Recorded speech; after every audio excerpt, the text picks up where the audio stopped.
হাতে এনেছি ওই ওই ইডিয়েট কুকুরগুলোকে ধোকা দিয়ে এই ভালো ভালো খাবারগুলো আমি হাতে এনেছি।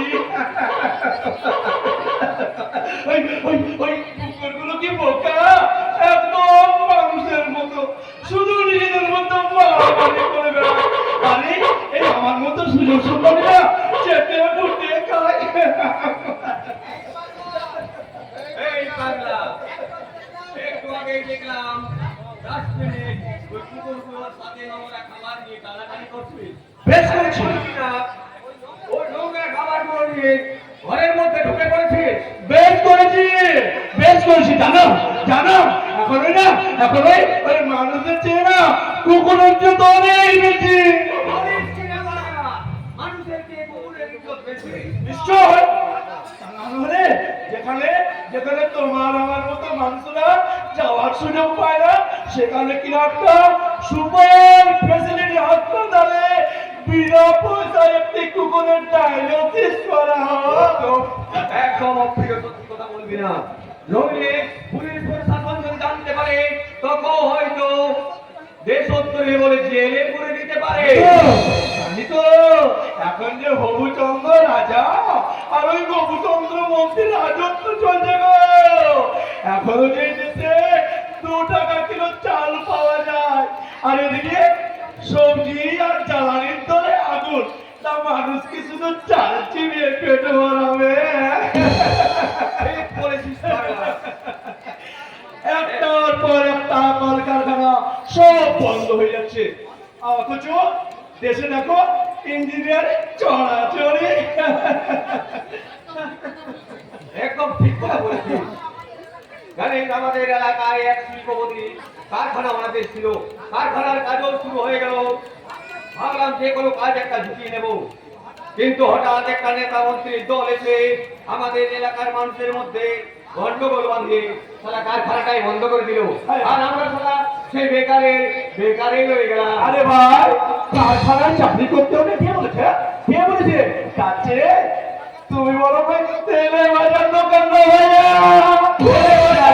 ওই তেলে ভাজা বিক্রি করে ক টাকা ইনকাম হবে?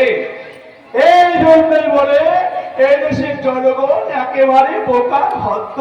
আরে বাবা, দোকানের সামনে থাকবে তেলে ভাজা, আর ওর পিছনে খরগুজো মানে চুল্লু, কিছু বুঝলে? দেখবে বছরটা ঘুরতে ঘুরতে দেখবে গাড়ি বাড়ি টাকা হাঁকিয়ে একেবারে লাখপতি হয়ে গেছে।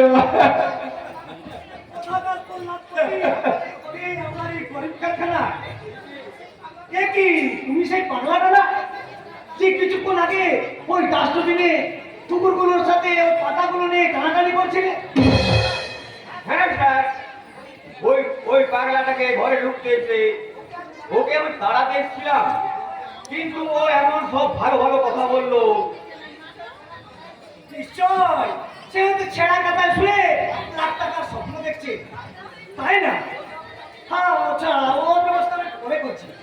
আচ্ছা, তুমি আপনার ভাইয়ের বিয়ের কেনাকাটার কাজ নিয়ে এসেছিলাম, কিন্তু পেমেন্ট এখনো বাকি, তাই কোনে ভাবতে হবে না তোমার, আমার ম্যানেজার যত সময়ে দিয়ে দেবে। আজ আমার ভাইয়ের বিয়েসজ্জা, আজ আমি একটু ব্যস্ত আছি, তুমি এখন যাও। ঠিক আছে স্যার। একটা কথা এখানে এখানে শুনলাম আপনার নাকি দুটো নেট কারখানা আছে। আমার বড্ড অভাব স্যার, যদি আপনার কারখানায় যে কোনো একটা কাজের ব্যবস্থা হয়ে যেত। আমি বললাম না, আজ আমি ব্যস্ত আছি, অনেক দেখা হয়ে যাও। ঠিক আছে স্যার, নমস্কার।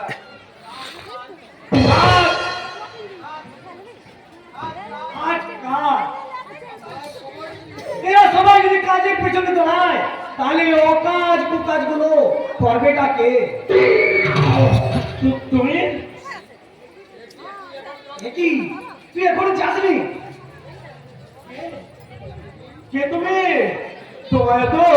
তোমায় তো চেনা চেনা লাগছে কেন? যেন মনে হচ্ছে বহুদিন আগে তোমায় আমি কোথাও না কোথাও দেখেছি। কি যাতা করছিস পাগলা?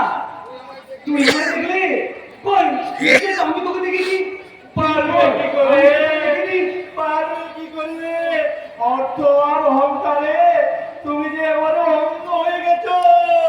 তাই তো আজ মানুষ চিনতে পারছো না।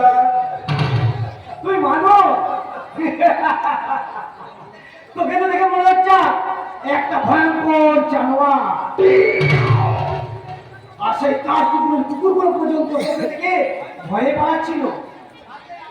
পারলে একবার নিজের আয়নার মুখটা নিজের দিকে নি। কিন্তু এই মনে আয়না তুমি কি